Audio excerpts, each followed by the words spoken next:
Tá?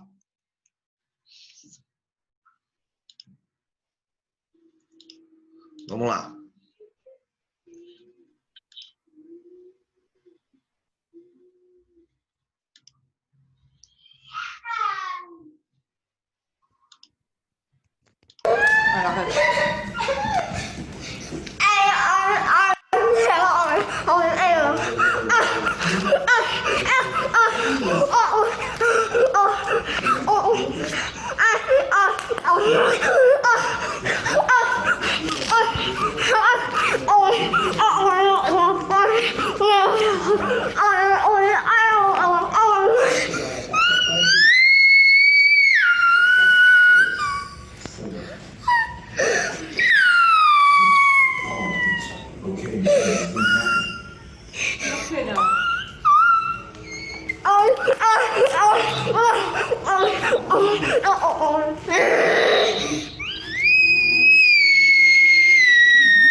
Forte, né, gente?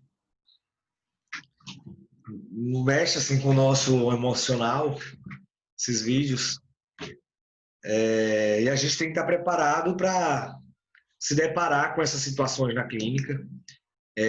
Eu acho que a gente precisa ver para que quando efetivamente estiver de frente para uma situação como essa, a gente saber minimamente como lidar com isso. Então, se a gente nunca vê isso, quando a gente se deparar com essa situação vai ser muito mais complicado. Então, eu acho que era importante mostrar essa situação para a gente, para que a gente observe como essas situações podem acontecer e pensar dentro, já que a gente está falando de análise de comportamento, pensar como minimamente atuar diante disso. E aí, sabe, quando você para, assim, ontem à noite, quando a gente terminou o curso, eu fui jantar, e aí eu parei e pensei, sabe assim, quando você pensa assim, eu devia ter falado isso, mas o insight só veio agora? Ontem, eu acho que foi a Flávia que me perguntou assim, Nathan, como que na análise do comportamento a gente pensa sobre as estereotipias? Então, como essas estereotipias, a gente entende que elas são autorregulação, mas nesse caso, da criança com autismo severo, que se machuca, se mutila, como pensar dentro disso? Dentro de uma situação como essa. E aí veio o insight depois, né? Tipo, quando a gente para... eu devia ter falado isso, mas o insight só veio agora, então a possibilidade que a gente tem de estar junto hoje, vou colocar aqui. Outra possibilidade de você diminuir esses comportamentos é criando repertório para essa criança. O que seria criar repertório, Nathan? Esse criar repertório, gente, é criar outras possibilidades de essa criança se autorregular. Outras possibilidades que essa criança tenha de manifestar a sua possibilidade de extravasar aquilo que ela está sentindo. Por exemplo, nós, quando a gente está muito ansioso, nós, pessoas típicas, ou, como dizia lá Freud, todos somos loucos, né? Então, o que seria o normal? Mas vamos lá. Quando a gente está muito ansioso, como que a gente manifesta a nossa ansiedade? A gente está lá numa fila esperando, chega no consultório para ser atendido no médico, E esse médico nunca atende na hora, na hora marcada. Então você vai, aí você fica esperando, esperando, esperando, aí você começa a bater o pé. É uma manifestação, é uma autorregulação. Aí você começa a cruzar os braços. É uma autorregulação. Aí você começa a se balançar e ficar balançando a cabeça. Meu Deus, que negócio chato. Esse médico não atende. É o seu corpo se manifestando porque você criou repertório para minimamente lidar com esses sentimentos. Então, uma possibilidade de a gente lidar com essas crianças, com esses pacientes que têm um repertório, não vou dizer diminuído, mas um repertório um pouco, ou às vezes nem tem esse repertório, na verdade. Então, cabe a nós incentivar, aumentar esse repertório dessa criança para que ela tenha outras possibilidades de se autorregular. Por exemplo, essa criança está muito feliz. E se ela faz o flap, eu posso oferecer para ela outras possibilidades. Ah, você está feliz? Pois quando você estiver feliz, vamos bater palma, isso! E aí eu dou para a criança uma outra possibilidade dela manifestar essa felicidade, sem ser o flap. Então ela vai trocar esse repertório. Quando ela fazia o flap, eu dou uma outra alternativa para ela. Bater palma. Ou eu dou uma outra, eu aumento as possibilidades. Uma outra maneira de você, quando você está feliz, o que é que você faz quando você está feliz? Ah, eu dou um sorriso, dou uma gargalhada. Quando você está feliz, você faz o quê? Você cria uma outra possibilidade para essa criança manifestar a sua autorregulação. Olha que legal isso. E aí, desculpa, ontem, sabe assim, quando veio o estalo, depois eu devia ter falado isso ontem, mas na hora não veio, né? Veio depois, então estou abrindo agora para colocar isso, gente. Então, assim, na análise do comportamento, as estereotipias a gente entende como necessárias, principalmente para as crianças, para as crianças de um modo. Aí vocês sempre, quando eu falar criança, por favor, sempre levem a todos os pacientes. De aumentar, é uma possibilidade dela se regular, já que ela não tem essa comunicação verbal de poder dizer eu estou feliz, eu estou puto da vida, eu estou chateado, eu não quero fazer isso, e ela vai para essa autorregulação, para os flaps, para as estereotipias. Então você pode aumentar o repertório dessa criança de felicidade. Quais são as características de felicidade que a gente pode demonstrar quando está feliz? O sorriso, a gargalhada, bater palma, pular, cantar. Por que não cantar? Viver e não ter a vergonha de ser feliz. Cantar, cantar. Por que não cantar? Quando eu estou triste, quais são as possibilidades de eu trabalhar o repertório dessa criança? Quando ela está muito triste, ela não quer fazer aquilo, ou ela não quer fazer aquilo, quais são as possibilidades? De eu dizer para ela, olha, me mostre o que você não quer. Quando você está triste, o que é que você pode fazer? Além do choro, você pode ficar de cabeça baixa, você pode, além do choro, você pode, sei lá, como é que a gente se manifesta? Escrever, com crianças que gostam muito de letras, de números. Então, vamos escrever. Quando você estiver triste, você pode escrever. Quando você estiver triste, você pode conversar com o papai, com a mamãe. Papai, estou triste. Mamãe, estou triste, por causa de crianças verbais. A estereotipia como um todo. Quando a criança ela não quer fazer um comportamento, aí você pode dar possibilidades dela dizer que não quer fazer esse comportamento sem ser a birra. Apenas. Como são essas possibilidades? Dela utilizar, aí sim, utilizar os PECs, utilizar as figuras, utilizar a comunicação não verbal, onde você utiliza músicas. Ah, essa é uma música triste. Opa, ele não está bem, ele não quer fazer isso. Sei lá. Então, você cria possibilidades de acordo com cada criança. Você aumenta o repertório dela. Tá? E isso ajuda essa criança a minimamente ter possibilidades. Aí, em um momento, ela vai bater palmas. Se você, aí de novo, se a gente reforça sempre esse comportamento, vai chegar um determinado momento que o outro comportamento da estereotipia vai se extinguindo por si só, e aí ela passa a ter um outro comportamento. Ficou claro, gente, isso? Eu acho que essa é uma concepção muito mais bem elaborada do que a que eu dei ontem. Então, para a análise do comportamento, as estereotipias são importantes, mas você pode lidar com o aumento de repertório dessa criança. Perfeito? Perfeito até aqui?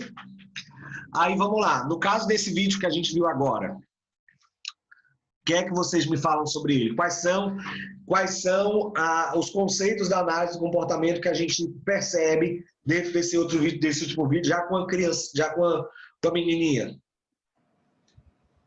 Boa noite, Débora. Seja bem-vinda. Obrigada. Vamos, gente. Não tenho medo de errar, de falar.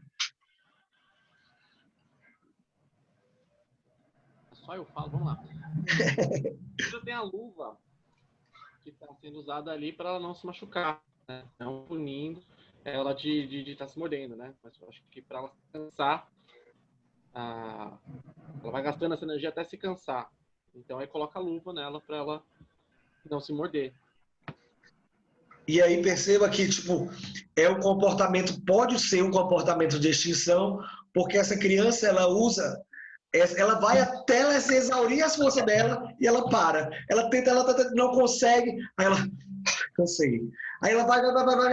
Aí ela usa toda a adrenalina dela ali para tentar se autorregular, para dizer o que ela quer, e aí ela não consegue. Inclusive, ela tenta mexer lá no tablet e ela não consegue, até a exaustão física, aí como o Flávio está colocando, até o momento de exaustão mesmo. Então, esse é um problema quando você vai trabalhar com extinção de comportamento, como a gente viu antes.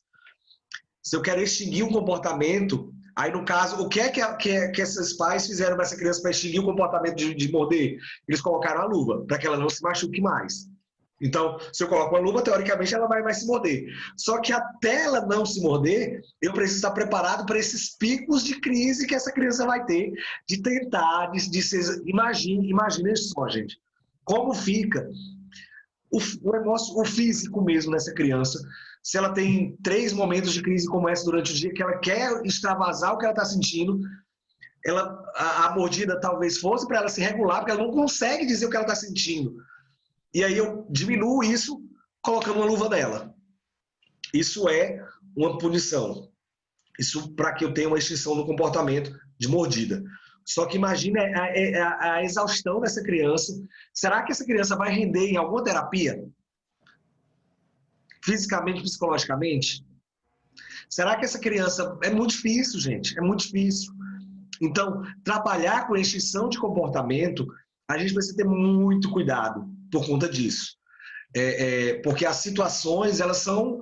Aí, de novo, a gente precisa analisar a análise funcional desse comportamento. Tipo, desde o antecessor até a consequência disso. Essa exaustão desse comportamento, eu consegui, ela não está mais se mordendo, eu consegui o que eu queria, que era a criança não se morder. Consegui esse comportamento. Era o que a gente queria, que ela não se mordesse mais. Só que, gente, essa criança ela vai ficar o resto do dia esgotada, fisicamente, psicologicamente, porque ela não consegue dizer o que ela está sentindo. Imagine você amordaçados, sem poder manifestar o que você está sentindo.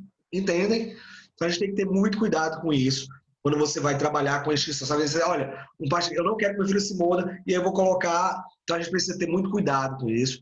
A gente precisa ter muito bom senso. Cada caso é um caso, cada situação é uma situação. Pode ser que sim, o uso de luva seja muito útil em alguns casos, mas tipo, quando eu uso como reforço negativo, eu tiro uma coisa e acrescento a luva, olha, eu vou deixar a luva para você não se morder, e se você não se morder, você ganha isso. E logo depois eu dou um reforço. E aí eu manifesto esse comportamento de maneira mais... Eu diminuo a frequência dessa birra, dessa crise, né, o que a gente está chamando de crise no caso desse vídeo. Tá, gente? Deixa eu ver aqui. Mas não precisamos saber o antecessor para tentar evitar o comportamento, portanto, a exaustão, esse sofrimento. Não, nesse caso, no vídeo que a gente passou, o comportamento é a extinção da mordida, da autolesão. É a extinção da autolesão. E aí vocês vão se dar muito com isso. Olha, eu não aguento mais ver meu filho se mordendo. Eu, como pai, eu já fiz isso. Eu não aguentava meu filho se mordendo mais. E aí chegou no momento que era por tudo, que ele não conseguia se comunicar, e aí ele ia para a autolesão. E aí, o uso da máscara no vídeo é para isso, é a ideia da criança, o comportamento que eu quero atingir é a não mordida, a não lesão. E aí, por conta disso, eu pulo essa criança, eu coloco as luvas para que ela não se morda. Só que a exaustão dessa criança é algo que a gente precisa analisar. A consequência desse comportamento. Eu consegui o comportamento, ela não está mais se manifestando com a mordida. Mas qual a consequência disso? Tá? Ficou claro, gente? Ficou claro? Beleza? Adorei esses vídeos. Sim, antigamente as camisas de forças eram uma prova dessas crianças. A ideia de que muito mais do que diminuir as crises era literalmente amordaçar a manifestação dessas. Se vocês já assistiram Nice da Silveira, o filme da Nice, Coração da Loucura, não, acho que é Coração da Loucura? Coração da Loucura, Nice da Oliveira. É perfeito, gente. Fala muito sobre isso. Tem uma dica de filme, acho que é Coração da Loucura, Nice de Oliveira. Nice de Oliveira, ela foi ela foi uma terapeuta ocupacional muito conhecida no Brasil, brasileira. Então, Nice da Silveira, ela protagonizou dentro dos manicômios a arte, a manifestação e o extravasar desses sentimentos dos pacientes ditos loucos por meio da arte, por meio da pintura, do trabalho manual, de argila, enfim, da arte, da dança. Nice do Coração da Loucura. Obrigado, Nancy. É perfeito esse livro. Esse livro, esse filme. Mas tem um livro também da Nice de Oliveira, que também é muito bom. Mas eu particularmente adoro o filme. Então fica a dica desse filme. Ele fala muito sobre a conexão. Ela dizia, não, mas meu paciente ele está falando, quando ele pinta aquilo ali, ele está manifestando tudo que ele está desejando, todo aquele sofrimento que ele está passando. Então, quando eu crio essa possibilidade, é justamente aumentar o repertório. Eu estou aumentando o repertório. Eita! Eu estou aumentando o repertório dessa paciente por meio da arte, por meio da pintura, por meio do manual, do toque, do tato, por meio da tela, por meio da música, e aí da dança, que era outra coisa que eu trabalhava sempre. Débora, seu coração, seu áudio está ligado. Deixa eu desligar aqui, tá, Débora? Nice, o Coração da Loucura, isso. Gente, então, isso é muito válido no filme. É aumento de repertório. Assistam o filme, dever de casa, assistam esse filme, para a gente comentar sobre ele. É muito bom, muito bom. É algo que... de novo, quando você pensa na análise do comportamento, você vai ver várias cenas, várias possibilidades. Isso é reforço positivo, isso é reforço negativo, isso é extinção de comportamento, isso é aumento de repertório, isso é imitação, isso é tato, isso é ecoico, isso é comportamento verbal. Todos esses conceitos que a gente está vendo aqui, tá? Agora sim, eu acho que a gente pode começar. Podemos começar, gente? Efetivamente. A nossa introdução foi dada. Deixa eu ver aqui, deixa eu sair aqui do vídeo.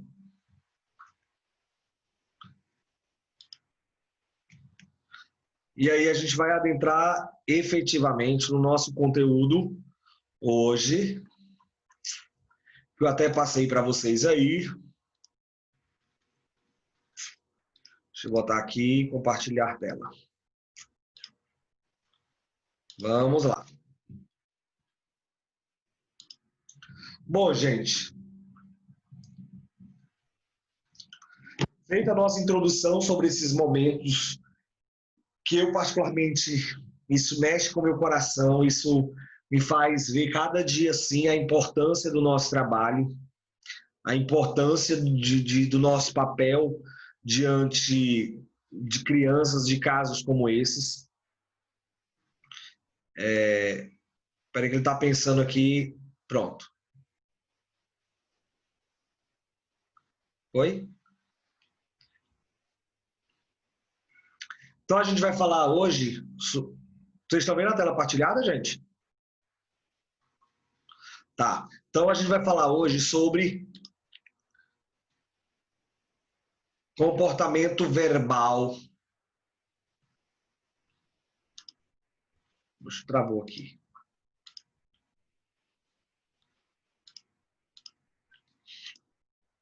Ai, gente. Foi. Pronto. Então, vamos lá. A gente já viu que todo estímulo tem uma resposta e toda resposta tem uma consequência.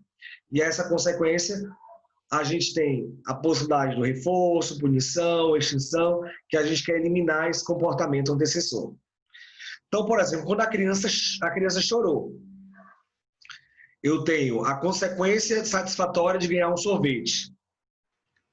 E aí eu tenho a consequência. Aumenta a probabilidade dessa criança chorar toda vida que ela quiser um sorvete ou que ela quiser qualquer coisa, porque ela vai generalizar esse comportamento. Ela vai perceber que toda vida que ela chora, ela consegue o que ela quer. Entendido? Eu tenho um antecessor, eu tenho a resposta e eu tenho a consequência. E aí, como reduzir esses comportamentos inadequados que a gente viu, inclusive, nesses vídeos? Algumas respostas inadequadas comuns nos casos de autismo são birra. E aí, até que ponto também isso é importante a gente ter na hora de conversar com os pais? Às vezes, o chorar não é a birra. E às vezes, o simples fato do choro é a birra. É tipo coisa de mãe. A mãe ela consegue saber quando o neném é recém-nascido. O menino chorou de um jeito, é fome. Chorou de um jeito mais... Ele está com vômito, ele está com gases. A mãe, pelo choro, consegue saber se aquilo, qual é a consequência que vai ter de comportamento pela resposta que a criança teve ali. Ela está com fome, o choro é diferente, a mãe sabe. Então a gente precisa ter esse senso e esse faro de mãe nesse sentido, para a gente tentar identificar a função dessa birra, a função que essa criança está dando para esse comportamento. E essa birra pode ser o choro, gritar, se jogar no chão, espernear e diversas outras possibilidades, o bater a cabeça na parede, o se autolesionar, enfim. Comportamentos autolesivos, agressões, no caso de machucar o outro, que acho que isso é um dos problemas que a gente vê bastante no sentido na escola, na criança dentro da escola. Conheço pais que foram convidados a se retirar com seus filhos das escolas porque o filho estava machucando os coleguinhas da turma. E aí os outros pais chegavam na direção, aí não, a gente tem que ter paciência, mas chegou um determinado momento, olha, não dá. Infelizmente, seu filho tem que ser retirado da escola. Você está sendo convidado a se retirar da escola. Imaginem a cena. Que angustiante para os pais. As estereotipias com função autoestimulatória. Porém, antes de planejar a modificação de qualquer comportamento, é necessário fazer uma análise funcional e buscar, além da topografia dessa resposta, identificar as variáveis de controle, ou seja, os antecedentes e os consequentes. É o que a gente falou. Todo o comportamento da criança hoje, das estereotipias, das birras, do que eu quero diminuir dessa criança, porque a gente tem duas possibilidades. O aumento de repertório ou a diminuição das estereotipias dentro do que a gente trabalha na clínica, né? Então, se eu vou trabalhar com esses comportamentos inadequados, eu vou aumentar repertório. E, para isso, eu vou analisar os antecedentes e os consequentes dessa resposta. Quando a gente identifica quais desses antecedentes e consequentes estão, respectivamente, evocando e mantendo um determinado comportamento, aí chegamos à função desse comportamento. Então, por exemplo, como a gente viu no slidezinho lá, Ah, o meu filho vive chorando o dia todo. Eu chego em casa, eu saio de manhã para trabalhar, ele fica chorando. Eu chego do trabalho, ele chora para mim de novo.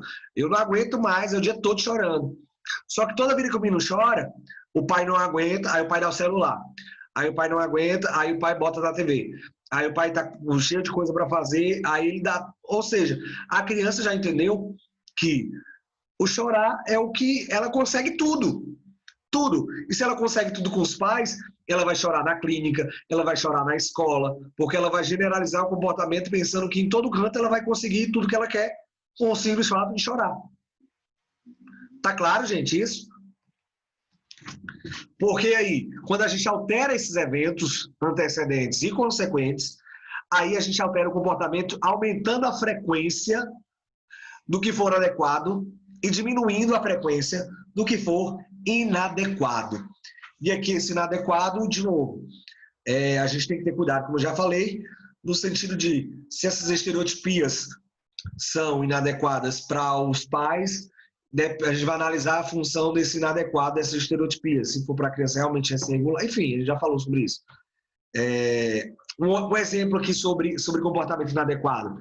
Eu tive um paciente que chupava chupeta, com 10 anos, chupando chupeta. 10 anos chupando chupeta.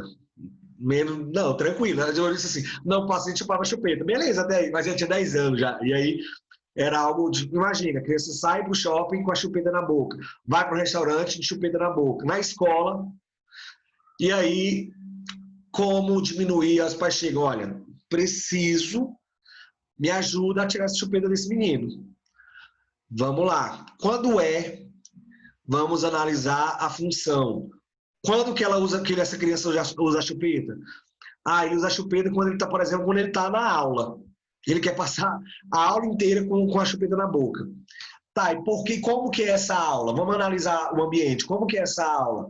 Não, aí, vamos lá. Ele chega na sala, ele senta, e aí a professora começa com a matéria. Tá, e quando ela começa a matéria, qual é o envolvimento e a participação da criança? Aí não, ela começa a falar matéria, fazer matéria. Aí tá, em que momento que essa criança é participada? Aí não, na hora que ela chama assim, é tarefa de grupo. Aí, o brincar em grupo. Toda vida que é demandado atividades em grupo, ele não quer, ele usa a chupeta. Então, opa, peraí. Então tem um ponto de atenção aqui, tem um foco aqui, ó. Uma luz aqui apareceu.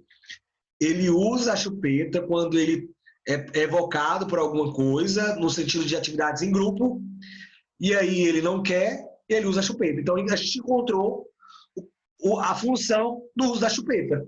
E o que a gente precisa fazer? Modificar os antecessores e modificar as consequências. Como que eu vou modificar os antecessores nesse caso? Vamos lá, vocês. Nesse caso, especificamente, como que eu modifico os antecessores? Não teria como fazer, em vez de trabalho em grupo, em dupla, talvez o número de pessoas reduzindo seria mais fácil para ele? É uma possibilidade, tá aí. O que mais?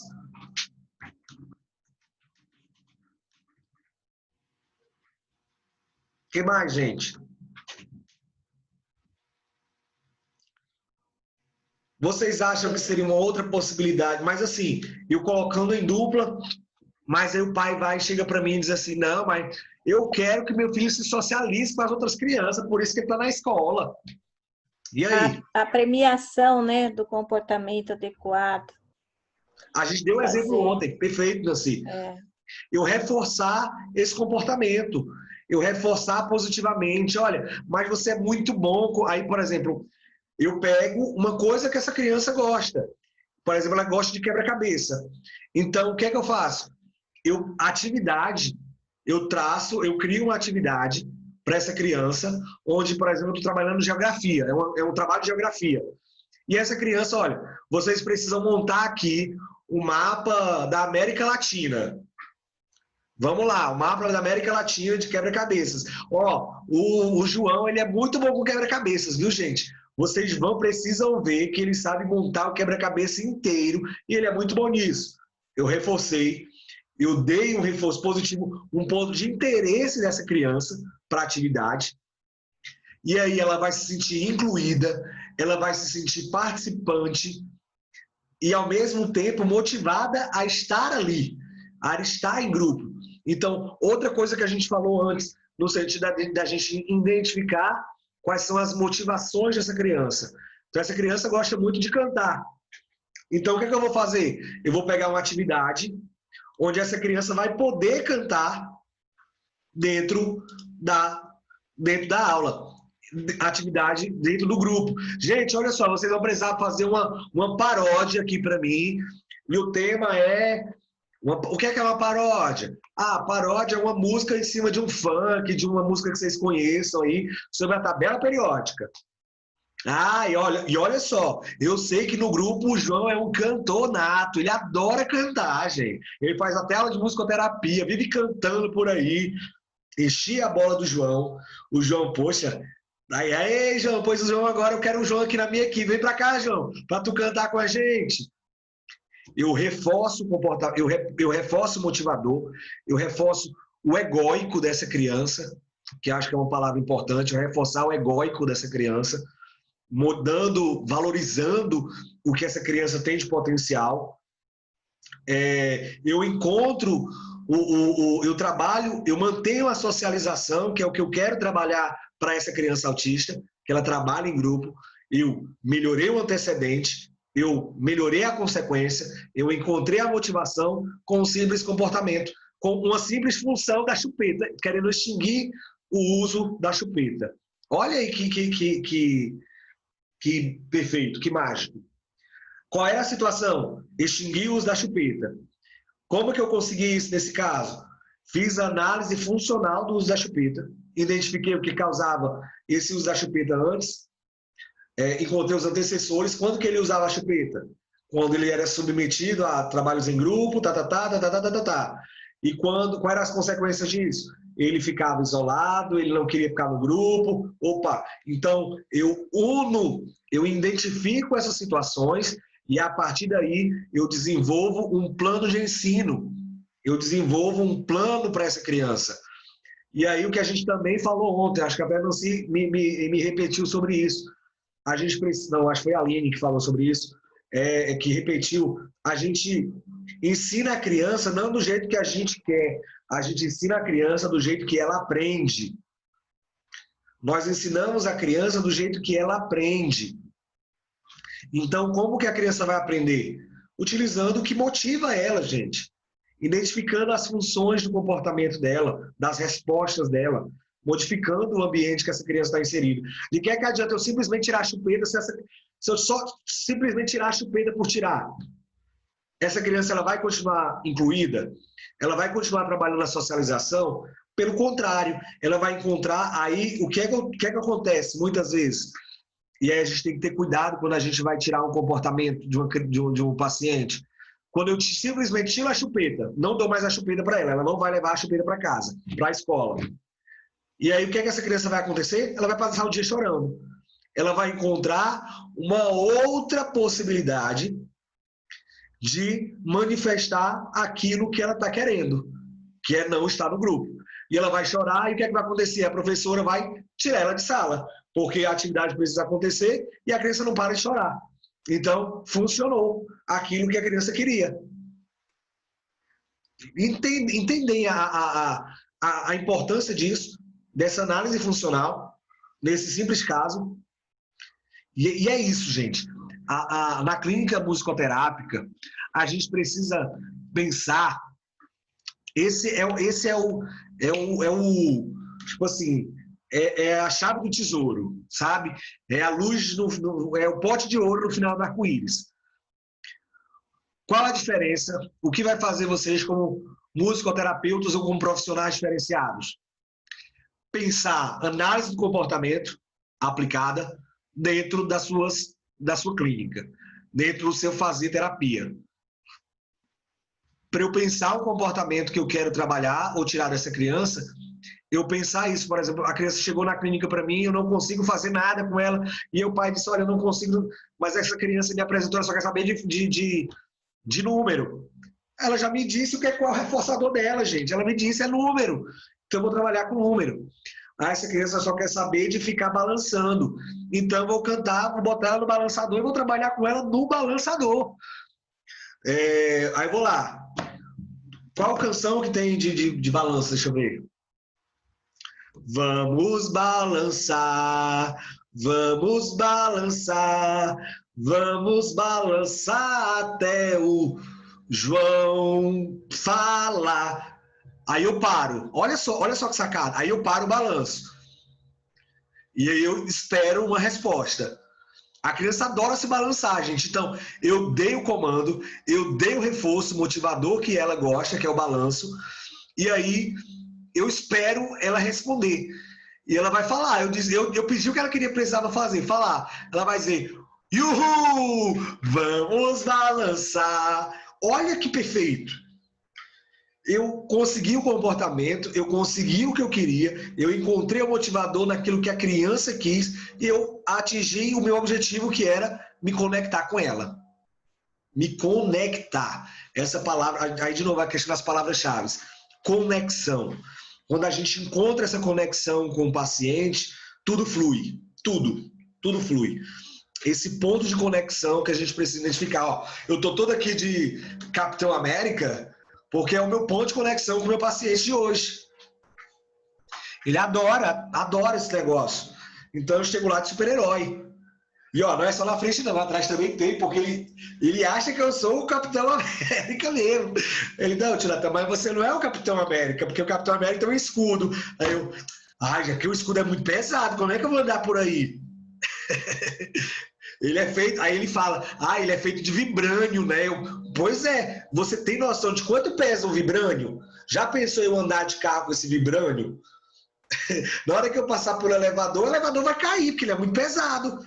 Tinata, realmente o vibrânio é muito pesado. Você sabia que o vibrânio é o aço mais resistente da Terra? Eu, sério? Sabia, lógico, porque eu que uso. E aí eu crio uma conexão com esse paciente. E aí o que é que eu faço? Eu pego a música dos Vingadores, aí eu olha só, fizemos hoje. Eu coloco a música, eu quero trabalhar percepção de timbres, percepção sonora. Aí eu coloco Vingadores. Só que os Vingadores, vamos lá, pessoal, os Vingadores são vários, né? Tem o Capitão América, tem o Homem-Aranha, tem o Homem de Ferro, babá. Aí eu coloco. Boto lá, baixei lá o Spotify, The Avengers. Aí eu vou lá, vamos lá. Essa música, de qual personagem é? Aí, e ele fica parado, escutando. Aí a terapeuta me diz assim, a mãe quando chega para mim na primeira sessão, olha, as outras terapias ele não consegue ficar sentado. Ele não consegue passar 2 minutos sentado, ele não consegue. Aí eu pego e coloco a música e deixo ele ouvindo. E essa criança passa 2 minutos